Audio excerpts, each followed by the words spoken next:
शेखर कई सालों बाद इंडिया जा रहा था। वो बहुत खुश था क्योंकि होली आ रही थी, जिसे वे अपने सबसे अच्छे दोस्त राज के साथ मनाना चाहता था। शेखर का कोई परिवार नहीं था।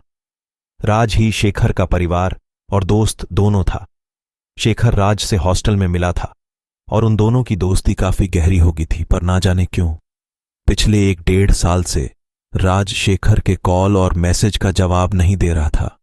शेखर को लग रहा था कि वो किसी बात को लेकर नाराज है, तो शेखर उसे मनाने आया था। शेखर उस कंपनी में जहां राज काम करता था वहां जाता है, पर वहां जाकर उसे पता चलता है कि राज पिछली होली की छुट्टियों में अपने गांव गया था और फिर वहां से वापस ही नहीं आया और ना कोई कॉल या मैसेज आया। शेखर ये सुनकर चौंक जाता है और अब उसे राज की चिंता होने लगती है और वो अगले दिन ही राज के गांव के लिए निकल पड़ता है। पर वो गांव में जाकर वह हैरान हो जाता है। जैसे और जगहों पर होली धूमधाम से मनाई जा रही थी, यहां ऐसा कुछ नहीं था।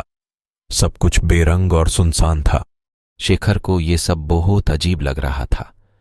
वो जैसे ही कुछ गांव वालों से राज के बारे में पूछता है तो उसे के पैरों तले की जमीन खिसक जाती है। उसे पता चलता है कि उसका सबसे अच्छा दोस्त अब इस दुनिया में नहीं था। उसे खुद को संभालने में कुछ समय लगता और वो हिम्मत करके राज के घर उसके माता पिता से मिलने जाता है। वह राज के माता पिता से मिलता है और राज की मौत के बारे में पूछता है, और वो राज की मौत का कारण सुनकर हैरान हो जाता है। क्यों कि राज की मौत का कारण ना तो कोई इंसान था और ना ही कोई दुर्घटना थी। उसकी मौत का कारण एक भूत था। इस गांव में कई साल पहले होली बहुत धूमधाम से मनाई जाती थी, शुद्ध गुलाल से। और एक दिन गांव के लड़के एक केमिकल वाला रंग लाते और शानू नाम के लड़के के ऊपर डाल देते हैं। वो ये सब मजाक में कर रहे थे, पर उस रंग से शानू के शरीर की सारी खाल जलने लगी और इस हद तक जल गई कि शानू ने वही दम तोड़ दिया। और उस होली के बाद अगली कई होली तक कई लोग मरने लगे और सबको यकीन था कि ये सब शानू ही कर रहा था। और गांव वालों ने धीरे धीरे होली खेलना बंद कर दिया था।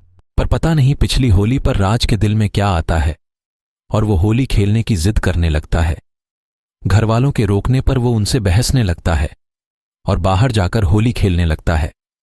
जब ही वहां शानू का भूत आ जाता है और राज को मारना शुरू कर देता है और जान से मार देता है शेखर। ये सब सुनकर हैरान था। उसके लिए ये सब बातें बहुत अलग और अजीब थीं। वे ठान लेता है कि अगर कोई भूत है तो वह उससे खुद मिलेगा और होली वाले दिन वह वहां जाकर होली खेलने लगता है। तभी अचानक से वहां शानू आ जाता है और शेखर पर हमला करने लगता है। शेखर जैसे तैसे अपने आप को बचाता है और शानू कहता है कि मुझे मारकर तुम लोग मजे से होली खेलोगे। मैं ऐसा नहीं होने दूंगा, सबको मार दूंगा। शेखर कहता है कि ये तो तुम्हारा ही गांव है और ये लोग भी तो तुम्हारे ही हैं, तो फिर तुम इन बेकसूर लोगों को क्यों मार रहे हो?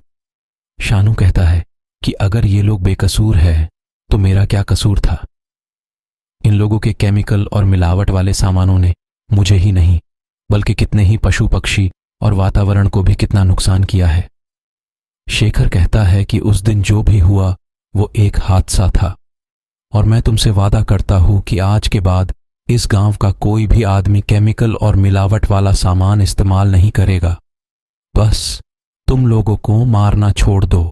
शानू कहता है अगर ऐसा होगा तो मैं सबको माफ कर दूंगा।